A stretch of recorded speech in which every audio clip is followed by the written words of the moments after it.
We have words in the Old Testament in Hebrew, nephesh, which is usually translated soul.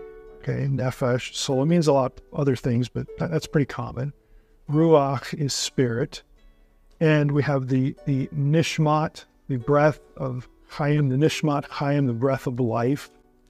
You get these phrases that describe humans.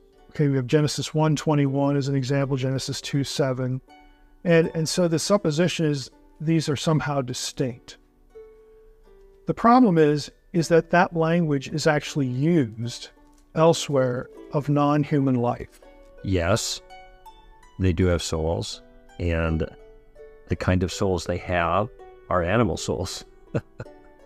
I don't mean to be glib here. It's just really no more complicated than that. There are three reasons I think that we know that human beings have souls. And one of them is the scripture describes that. Secondly, is there are philosophical arguments in favor of it. And thirdly, we have first-person private awareness of our own selves. And so we behold our own souls, and that becomes actually the most persuasive argument from my perspective. Two of those arguments are also available with regards to animal souls. We go to, for instance, Job 10:12, Psalm 31:5. You get the specific scriptural instances where animals are said to have or humans are said to have a ruach. But if you go over to Ecclesiastes 3:21, so do animals. Ecclesiastes 12:7. Again, the ruach of the animals, does this or that, or is characterized by this or that.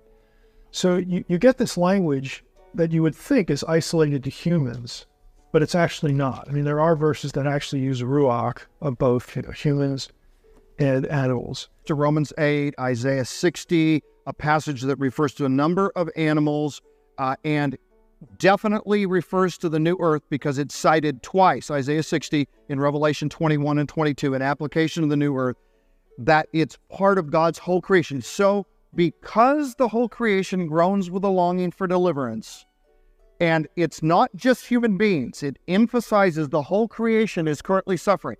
Well, who else besides human beings suffers? Animals.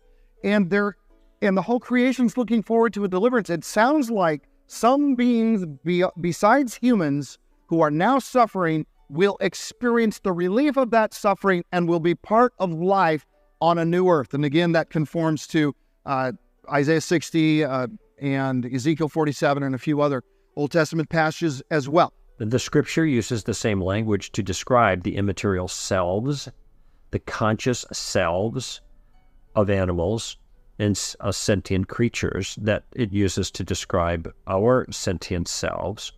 And there is obviously a difference between the sentient selves of animals and the sentient selves of human beings, and that is the shape, if you will, of our souls is different. They have animal souls, we have human souls, and the principal difference is not one in quantity, but in quality. It isn't that our souls are just a little bit more complex, so we have rationality and those kinds of things. It's not merely that. Some animals are smarter than other animals. And smartness is a soulish quality, even though there's a relationship between the soul and the brain in that regard. We are qualitatively different, and because our souls bear the mark of God. We are like God in some way that no other animal creature is, and the phrase that is used to describe that is called the image of God in man. So this is what makes us unique from the other animal creatures, even though having a soul is not a unique distinction. It's the kind of souls that we have. Going back to the nephesh, if you go to Genesis 1:21, let's just start there. There's some interesting passages here that are directly pertinent.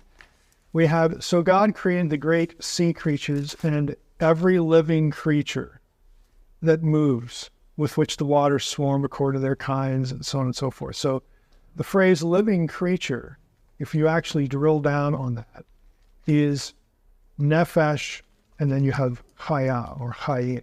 Chayim is the plural. So you have nefesh there used of non-human life. It possesses nefesh. So it's not unique to humans. Then the question becomes, could some of those animals that God restores as part of a new creation, could they be, Pat? Well, my question would be, why not? If there's going to be some animals, why not animals that God entrusted to the stewardship and care of his people? And by the way, if you want to read a fascinating passage of this sometime, I reread it the other day, Genesis chapter 9, where God makes his covenant with Noah, he repeatedly, I believe it's 6 or 7 times, says, I make this covenant with you and with all the living creatures that walk the ground and swim in the seas. You go, why does he repeatedly keep saying that he's making a covenant with animals? Well, because he views animals as the second most important entities on this planet. Human beings are first, animals are second. And for whatever reason, he actually has a plan for them. And I think that's another passage that would indicate God has a future purpose for animals. Incidentally, all of the philosophic arguments that can be, and there are many, that can be marshaled to defend the notion of the soul, can be used with regards to animal souls. They seem to have soulish activities. That is, that they have thoughts, they have beliefs, they have acts of wills, they have sensations. There's 4 of the 5. I can't think of the 5th one right now. Well, all of those things are not characteristic of matter, but are characteristic of sentience, which sentience has a self-identity, awareness has a self-identity, and cannot be reduced to material characteristics. It's not governed by the laws of physics and chemistry. Brains are, but souls aren't. And so, not governed, there may be an influence there between the two. So these are entirely different states of being, matter and mind. And whatever arguments can be marshaled to defend the existence of the soul in human beings can be done extra-biblically for the existence of souls in all sentient beings.